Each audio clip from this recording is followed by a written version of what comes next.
Let's talk about rule of 3 when it comes to reusable and consumable craft products. Reusable products are things like stamps, stencils, dies, patterns, and so on. Obviously something that you will be able to use again and again. Whereas a consumable product is something that the more you use it, the less there will be of it until you use it up. In the case of both, we want to get really good value for money. When it comes to reusable products, the more you use it, the better the value. And I did talk about this in the Craft Room podcast, episode 35, cost versus value. When it comes to consumable products, you want to use it often, use it all. This jar is going to go in the bin at some point in the future. And I know that I would prefer this to go into the bin empty. Sure, I want to keep this forever, but if it runs out, I can always buy another. What I don't like is throwing away a jar that is still half full but has completely dried out. I feel all sorts of guilt and I feel so mad at myself that I've wasted it. And that's exactly it. We don't use it because we don't want to waste it and we want to keep it. But if we don't use it,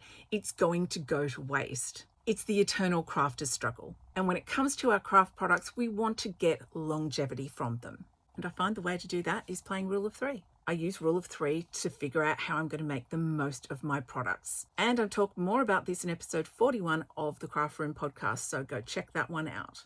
Craft supplies are supposed to be played with, so I'm going to say it again. Use it often, you use it all.